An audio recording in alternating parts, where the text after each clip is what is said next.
یہ زندگی بھر مختلف جگہوں سے پرانی لیکن سستی چیزیں خریدتی رہی ہیں اور انہوں نے یہ چیزیں بڑے خوبصورت طریقے سے گھر میں سجا رکھی ہیں اور گھر میں بے تحاشا صفائی ہے۔ اس کے بعد جاوید چودھری صاحب نے بشرا بی بی صاحبہ اور جناب فیض حمید کے حوالے سے بھی ایک بڑا انکشاف کیا یا ایک بڑا دعویٰ کیا۔ اب جاوید چودھری صاحب لکھتے ہیں کہ مجھے جناب باجوہ کے گھر صفائی کا معیار دیکھ کر بہت حیرانی ہوئی، کیونکہ یہ معیار مجھے بہت کم گھروں میں دیکھنے کا اتفاق ہوا۔ بیگم صاحبہ بہت سادہ، مہمان نواز اور عاجز ہیں۔ جنرل صاحب اپنی بیگم سے بہت محبت کرتے ہیں، یہ اپنی ہر گفتگو، اپنی ہر محفل میں اپنی بیگم کا ذکر ضرور کرتے ہیں۔ اور اس کے بعد جاوید چودھری صاحب نے بشرا بی بی صاحبہ اور جناب فیض حمید کے حوالے سے بھی ایک بڑا انکشاف کیا۔ اب جاوید چودھری صاحب نے لکھا کہ جناب باجوہ کی شادی کو 34 سال ہو چکے ہیں،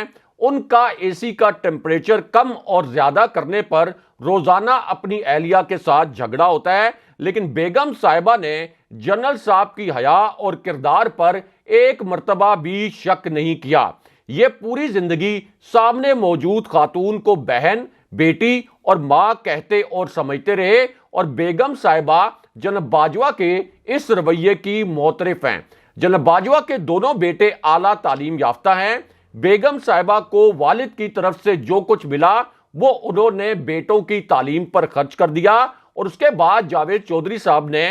جناب باجوہ کے جو سمدھی ہیں صابر مٹھو، جن کے اثاثوں کے متعلق ایک سٹوری بھی سامنے آئی تھی، ان کے متعلق ایک انکشاف کیا۔ اور جاوید چودھری صاحب یہ لکھتے ہیں کہ جناب باجوہ کے جو سمدھی ہیں صابر مٹھو، یہ لاہور میں پراپرٹی کا کاروبار کرتے ہیں، یہ امیر ہیں لیکن زیادہ پڑھے لکھے نہیں ہیں۔ اس کے بعد جاوید چودھری صاحب یہ لکھتے ہیں کہ جناب باجوہ کے بیٹے اور صابر مٹھو کی صاحبزادی کا رشتہ لوگوں کو بہت بے جوڑ محسوس ہوتا تھا، لیکن اصل حقیقت یہ ہے کہ صابر مٹھو خود تو پڑھے لکھے نہیں ہیں، لیکن انہوں نے اپنے بچوں کو اعلیٰ تعلیم دلوائی، اور جنرل صاحب کی جو بہو ہیں یعنی مانور، وہ ایک بہت بڑے بیرونی ادارے میں، تعلیمی ادارے میں زیر تعلیم رہی، جہاں پر ذوالفقار علی بھٹو بھی پڑھتے رہے۔ اب اس کے بعد جاوید چودھری صاحب کہتے ہیں کہ اس رشتے کی ابتدائی بات چیت اس وقت شروع ہوئی جب general Qamar Javed Bajwa major general تھے، اور اس وقت تک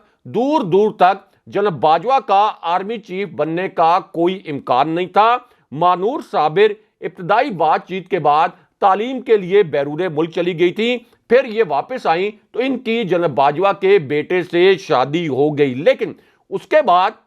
جاوید چودھری صاحب جناب باجوہ کے اثاثوں کے متعلق جو احمد نورانی کی سٹوری آئی تھی، اس کے حوالے سے ایک دعویٰ کرتے ہیں اور ایک انکشاف کرتے ہیں، یعنی وہ سٹوری جس کو پڑھ کر یہ تاثر ملا کہ جناب باجوہ اور ان کے اہل خانہ نے 12.7 ارب روپے کے اثاثے بنائے، اور اس سٹوری کے تاثر کے مطابق یہ اثاثے غیر قانونی طریقے سے بنائے گئے، تاہم بعد میں ISPR کی جانب سے اس پر ایک وضاحت بھی سامنے آئی تھی۔ اب جاوید چودھری صاحب لکھتے ہیں کہ جناب باجوہ اپنے اثاثوں سے متعلق خبر پر دکھی ہیں۔ وہ یہ جانتے ہیں کہ FBR کے اہلکاروں نے 20 لاکھ روپے لے کر 50 لوگوں کا ڈیٹا لیک کیا، اور پھر رپورٹر نے یعنی احمد نورانی نے صابر مٹھو کے جو اثاثے ہیں وہ بھی جناب باجوہ کے کھاتے میں ڈال کر جناب باجوہ کو بدنام کیا۔ اس کے بعد جاوید چودھری صاحب لکھتے ہیں کہ اب جناب باجوہ اپنے اثاثوں کا ایک فورنزک آڈٹ کروا رہے ہیں۔ 1980 سے جب ان کی تنخواہ 1450 روپے تھی، اس وقت سے لے کر 29 نومبر 2022 کو جب جناب باجوہ ریٹائر ہوئے، تو یہ اب اپنے 42 سالہ ملازمت اور اپنے 42 سالہ کریئر کے ایک ایک پیسے کا حساب دیں گے، اور پھر جو فورنزک رپورٹ ہوگی اس کو پبلک کروایا جائے گا۔ اس کے بعد جاوید چودھری صاحب یہ لکھتے ہیں کہ جناب باجوہ اپنے والد اور والدہ سے عقیدت کی حد تک محبت کرتے ہیں، لیکن اس کے بعد جاوید چودھری صاحب بشرا بی بی صاحبہ کے حوالے سے اور جناب باجوہ کی اہلیہ کے حوالے سے اور جناب فیض حمید کے متعلق بھی ایک انکشاف کرتے ہیں۔ اب جاوید چودھری صاحب لکھتے ہیں کہ جناب باجوہ کے والد محمد اقبال باجوہ فوج میں کرنل تھے۔ وہ 1967 میں کوئٹہ میں اپنے دفتر میں ہارٹ اٹیک سے انتقال کر گئے تھے۔ جناب باجوہ اس وقت 7 سال کے بچے تھے۔ جناب باجوہ کی والدہ نے اپنے 5 بچوں کی پرورش بڑی توجہ اور محنت سے کی اور جناب باجوہ نے اپنے والد کی آخری دن کی یونیفارم فریم کروا کے اپنے اسٹڈی روم میں لگا رکھی ہے، جبکہ والد کا دیا ہوا پنسورا جو ہے وہ پوری زندگی ان کی جیب میں رہا اور گھر میں جگہ جگہ والد اور والدہ کی تصویریں لگی ہوئی ہیں اور یہ اپنے سسر جنرل اعجاز امجد کا بھی بہت محبت سے ذکر کرتے ہیں۔ لیکن اس کے بعد جاوید چودھری صاحب جناب باجوہ کے متعلق اور ان کے گھر میں جو انہوں نے وقت گزارا اس کے حوالے سے 2 اور دعوے کرتے ہیں، 2 بڑے اور انکشافات کرتے ہیں۔ جاوید چودھری صاحب لکھتے ہیں کہ جناب باجوہ چائے بہت اچھی پیتے ہیں، کپ میں کیک رس ڈبو کر کھاتے ہیں اور اپنی اس سادگی کو انجوائے کرتے ہیں۔ یعنی ایک طرف 12.7 ارب روپے کے اثاثوں کی سٹوری اور دوسری جانب جاوید چودھری صاحب یہ بتا رہے ہیں کہ جناب باجوہ کپ میں کیک رس ڈبو کر کھاتے ہیں اور اپنی سادگی کو انجوائے کرتے ہیں، اور پھر یہ ہنس کر یہ بھی بتاتے ہیں کہ میاں نواز شریف کا جو ایک خانسامہ ہے وہ بہت اچھی چائے بناتا تھا، لیکن یہ خانسامہ میاں صاحب کے ساتھ چلا گیا۔ اس کے بعد جناب باجوہ کہتے ہیں کہ میاں صاحب کا یہ جو خانسامہ چلا گیا تو پرائم منسٹر ہاؤس سے کبھی بھی کوئی زیادہ اچھی چائے نہیں ملی۔ جنرل صاحب کے پاس کتابوں اور یادوں کا بہت بڑا ذخیرہ ہے، انہیں تاریخیں یاد نہیں رہتی لیکن واقعات تمام جزیات کے ساتھ یاد رہتے ہیں۔ لیکن اس کے بعد جاوید چودھری صاحب جناب فیض حمید کے متعلق ایک دعویٰ کرتے ہیں، ایک انکشاف کرتے ہیں اور یہ بتاتے ہیں کہ جناب باجوہ کے گھر سے ان کو کیا فیل ملی۔ اب جاوید چودھری صاحب یہ لکھتے ہیں کہ جناب فیض حمید اور جناب باجوہ کے درمیان اختلافات کا تاثر عام ہے جبکہ اصل صورتحال مختلف ہے۔ جناب فیض حمید ریٹائرمنٹ کے بعد بھی جناب باجوہ سے ملاقات کے لیے آئے تھے اور دونوں اب مل کر ویلفیئر کا کوئی پروجیکٹ بنا رہے ہیں، کسی فلائی منصوبے کو پلان کر رہے ہیں۔ اس کے بعد جاوید چودھری صاحب نے جو جناب باجوہ کے سمدھی ہیں صابر مٹھو، ان کے حوالے سے بھی ایک نیا اور بڑا انکشاف کیا اور ایک بڑا دعویٰ کیا۔ جاوید چودھری صاحب کہتے ہیں کہ ملک محمد احمد خان جو نون لیگ کے مرکزی رہنما ہیں، ان کے سمدھی صابر مٹھو کے دوست ہیں اور ان کے ذریعے ان سے رابطہ رہا، لیکن ان ملاقاتوں کے دوران کبھی ملک محمد احمد خان نے عمران خان کے خلاف بات نہیں کی، نہ ہی جنرل صاحب نے انہیں عمران خان صاحب کے خلاف بات کرنے دی۔ لیکن یہاں آپ کو ایک اہم ترین نقطہ یہ بھی بتائیں کہ نون لیگ کے رہنما اب نجی محفلوں میں یہ کہتے ہیں کہ ملک محمد احمد خان کے ذریعے شہباز شریف کو جناب باجوہ نے یہ پیغام بھجوایا تھا کہ انہیں کم سے کم 6 ماہ کی مزید ایکسٹینشن دی جائے۔ لیکن اس کے بعد جاوید چودھری صاحب بشرا بی بی صاحبہ کے حوالے سے بھی ایک انکشاف کرتے ہیں یا ایک دعویٰ کرتے ہیں۔ اب جاوید چودھری صاحب یہ لکھتے ہیں کہ محمد زبیر جناب باجوہ کے ماموں زاد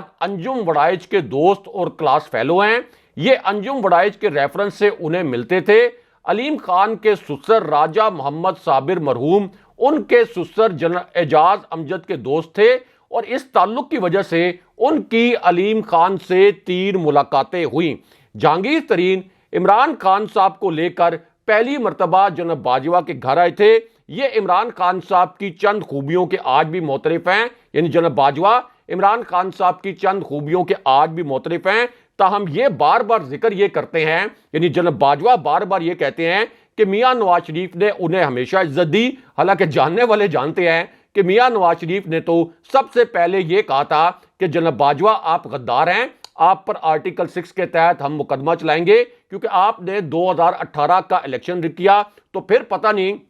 جناب باجوہ یہاں پر کس عزت کا ذکر کر رہے ہیں۔ لیکن یہاں پر پھر جاوید چودھری صاحب یہ لکھتے ہیں کہ میاں نواز شریف اور جناب باجوہ کی ٹیلی فون پر کب بات ہوئی۔ اب یہاں پر جاوید چودھری صاحب یہ انکشاف کرتے ہیں کہ جناب باجوہ کی میاں نواز شریف سے 2017 کے بعد صرف 1 مرتبہ ٹیلی فون پر بات ہوئی، وہ بھی انہوں نے بیگم کلثوم نواز کے انتقال پر تعزیت کے لیے میاں صاحب کو فون کیا تھا۔ اس کے بعد جاوید چودھری صاحب لکھتے ہیں کہ جناب باجوہ عمران خان صاحب کی کابینہ کے چند وزراء کی کارکردگی اور محنت کی تعریف کرتے ہیں، بالخصوص وہ حفیظ شیخ کی اپروچ کو یاد کرتے ہیں، فروغ نسیم کی بھی تعریف کرتے ہیں، لیکن جناب باجوہ یہ سمجھتے ہیں کہ عثمان بزدار اور شہزاد اکبر عمران خان صاحب کی ناکامی کی بڑی وجہ تھے۔ حالانکہ عمران خان صاحب کی کیا ناکامی تھی؟ انہوں نے جب حکومت چھوڑی تو 5.97% پہ پاکستان کا گروتھ ریٹ تھا، جو کہ ریکارڈ پچھلے 20 سال کا گروتھ ریٹ تھا۔ بہرحال اب جناب باجوہ کے حوالے سے یہ کہتے ہیں جاوید چودھری صاحب کہ عثمان بزدار اور شہزاد اکبر عمران خان صاحب کی ناکامی کی بڑی وجہ تھے، لیکن اس کے بعد جاوید چودھری صاحب یہ لکھتے ہیں کہ فیٹف، ریکوڈک، افغانستان، چین، سعودی عربیہ، UAE، قطر اور امریکہ کے ساتھ سفارتکاری جناب باجوہ کے اہم کام ہیں۔ اور پھر جاوید چودھری صاحب یہ کہتے ہیں کہ مجھے یہ محسوس ہوا کہ فوج کو نیوٹرل کرنا اور سیاست سے باہر لانا جناب باجوہ کے لیے سب سے مشکل کام تھا، لیکن وہ اب بھی اسے ایک درست اپروچ سمجھتے ہیں۔ اس کے بعد جاوید چودھری صاحب یہ کہتے ہیں کہ ان کو یہ لگتا ہے کہ جناب باجوہ سمجھتے ہیں کہ سیاست فوج کا کام نہیں ہے، اور جب بھی سیاست میں فوج آئی ملک کا نقصان ہوا، اور فوج کو سیاست سے باہر لانے کے لیے انہوں نے اپنی قربانی دے دی، یعنی وہ غیر مقبول ہو گئے لیکن فوج کو انہوں نے بچا لیا۔ ان کے لیے بڑا آسان تھا کہ عمران خان صاحب کو سپورٹ کرتے، اپنی مدت پوری کرتے اور عمران خان صاحب سے اپنے حق میں الوداعی تقریر کروا کے رخصت ہو جاتے۔ یہ اب جناب باجوہ کا موقف سامنے آیا، لیکن یہاں پر جاوید چودھری صاحب نے پھر بشرا بی بی صاحبہ کے حوالے سے ایک بڑا دعویٰ کیا۔ اب یہاں پر جاوید چودھری صاحب یہ کہتے ہیں کہ مجھے محسوس ہوا کہ جناب باجوہ اپنی ایکسٹینشن کو ایک بہت بڑی غلطی سمجھتے ہیں، انہیں اس پر بہت افسوس ہے، مگر سچ یہ ہے کہ عمران خان صاحب نے جناب باجوہ کو اعتماد میں لیے بغیر ان کی ایکسٹینشن کا فیصلہ کیا تھا۔ اب یہاں پر ایک اہم ترین بات یہ ہے کہ جاننے والے جانتے ہیں کہ جب سپریم کورٹ نے جناب باجوہ کی ایکسٹینشن کے خلاف جب ایک سماعت مقرر کی تھی، ایک پٹیشن کو سماعت کے لیے مقرر کیا تھا، تو جناب باجوہ نے باقاعدہ اپنی ایکسٹینشن کا جو کیس ہے اس کو کانٹیسٹ کیا تھا، لیکن اب یہ تاثر مل رہا ہے کہ جناب باجوہ کو بتائے بغیر ہی عمران خان صاحب نے انہیں یہ ایکسٹینشن دے دی تھی۔ لیکن اس کے بعد میر جعفر اور میر صادق کا ذکر آیا، یعنی جس طرح سے عمران خان صاحب جناب باجوہ کی جانب اشارہ کر کے میر جعفر اور میر صادق کے الفاظ بولتے تھے، تو اب اس پر جاوید چودھری صاحب نے لکھا کہ مجھے محسوس ہوا کہ جناب باجوہ میر جعفر اور میر صادق کے خطابات اور غداری کے ٹائٹل اور سازش کے بیانیے پر اداس ہیں، اور وہ یہ کہتے ہیں کہ جو کچھ میں جانتا ہوں اگر میں اس کا 5% بھی بیان کر دوں تو میرے مخالفین کو منہ چھپانے کی جگہ نہیں ملے گی۔ لیکن فی الحال جناب باجوہ کوئی جواب نہیں دینا چاہتے اور اپنا کیس اللہ پر چھوڑ چکے ہیں، تاہم وہ یہ سمجھتے ہیں کہ ان سے اور فوج سے دونوں سے ماضی میں بہت غلطیاں ہوئیں۔ اس کے بعد جاوید چودھری صاحب یہ لکھتے ہیں کہ جناب باجوہ جناب فیض حمید کی انتھک محنت کا اعتراف کرتے ہیں۔ وہ یہ بھی کہتے ہیں کہ یہ شخص 18 گھنٹے کام کرتا رہا اور اس کی ملک کے لیے جو خدمات ہیں یہ ناقابل فراموش ہیں۔ اس کے بعد جاوید چودھری صاحب یہ لکھتے ہیں کہ بشرا بی بی صاحبہ کے حوالے سے کسی نے جناب باجوہ کو یہ کہا کہ آپ کے اوپر کسی نے جادو کرا رکھا ہے، تو اس پر جناب باجوہ نے ہنستے ہوئے کہا کہ مجھ پر صرف میری بیگم کا جادو چلتا ہے، یعنی میری بیگم کی مجھ سے اتنی محبت ہے کہ کوئی اور جادو مجھ پر نہیں چلتا۔ اس قسم کا تاثر پھر جاوید چودھری صاحب نے دیا، لیکن اب یہاں پر عمران خان صاحب نے بھی جناب باجوہ کے اس موقف کا ہنگامی طور پر جواب دیا ہے اور 3 بڑے انکشافات کیے ہیں۔ ایک تو عمران خان صاحب کا یہ کہنا ہے کہ ان کے پاس ایک آفیسر آیا تھا، یہ ایک سول انٹیلیجنس آفیسر تھا، اور اس انٹیلیجنس آفیسر نے عمران خان صاحب کو بتایا تھا کہ جب جناب باجوہ کی ایکسٹینشن کا معاملہ سامنے آیا تو اس وقت وہ میاں نواز شریف سے رابطے میں تھے، میاں نواز شریف کو اور نون لیگ کو اس وقت وہ ایک ڈیل کی یقین دہانی کروا چکے تھے۔ اس کے بعد عمران خان صاحب نے دوسرا انکشاف یہ کیا کہ جناب باجوہ نے ہمارے 2 اتحادیوں کو یہ کہا کہ آپ اس وقت تحریک عدم اعتماد میں PDM کا ساتھ دیں اور عمران خان صاحب کا ساتھ چھوڑ دیں، اور عمران خان صاحب کو خود ان کے 2 اتحادیوں نے آ کر یہ بتایا۔ اس کے بعد عمران خان صاحب نے یہ انکشاف بھی کیا کہ جب میں جناب باجوہ کو کہتا تھا کہ شہباز شریف اور آصف علی زرداری کا احتساب آپ کیوں نہیں ہونے دیتے، اس وقت میں حیران تھا کہ یہ احتساب جناب باجوہ کی جانب سے کیوں رکوایا جاتا ہے، تو بعد میں مجھے یہ پتا چلا کہ جناب باجوہ اصل میں خود بھی کرپٹ تھے، یہ اب عمران خان صاحب کا موقف سامنے آیا ہے۔ لیکن اب یہاں پر ایک بہت بڑی گرفتاری کے متعلق بھی ایک بڑی اور اہم نوعیت کی خبر آئی ہے، کیونکہ ایک طرف جنرل باجوہ کا یہ موقف، لیکن دوسری جانب معروضی حالات یہ ہیں کہ عمران خان صاحب کی حکومت گرنے کے بعد پاکستان دیوالیہ ہونے کے قریب پہنچ چکا ہے، عوام پر مہنگائی کا قہر نازل کیا گیا ہے اور اس وقت آپ کی معیشت مکمل طور پر کولیپس ہو چکی ہے۔ اس وجہ سے پاکستان کی موجودہ صورتحال کا ذمہ دار جناب باجوہ کی پالیسیوں کو سمجھا جاتا ہے۔ لیکن بہرحال اب یہاں پر ایک بڑی گرفتاری کے متعلق ایک بڑی اور اہم خبر آئی ہے، کیونکہ اب نون لیگ کے رکن قومی اسمبلی چودھری محمد اشرف پر دھوکہ دہی سے 157 ایکڑ سے زائد سرکاری اراضی پر قبضے کا الزام تھا۔ اب انہیں محکمہ اینٹی کرپشن پنجاب نے باقاعدہ گرفتار کر لیا ہے، اور دوسری جانب شہباز شریف کے رائے فرار اختیار کرنے کے متعلق بھی ایک بڑی اور اہم نوعیت کی خبر آئی ہے۔ یعنی جس طرح سے یہ الیکشن سے پہلے رائے فرار اختیار کر رہے تھے، تو اب الیکشن کمیشن نے اسلام آباد میں بلدیاتی انتخابات کروانے کے متعلق فیصلہ سنا دیا ہے، اور 31 دسمبر کو جو الیکشن ہونا تھا اس کو ملتوی کر دیا ہے۔ یعنی قومی سطح پر انتخابات تو ایک طرف، یہ اسلام آباد میں انتخابات سے بھی اب راہ فرار اختیار کر رہے ہیں۔ اگلے پروگرام تک کے لیے خدا حافظ۔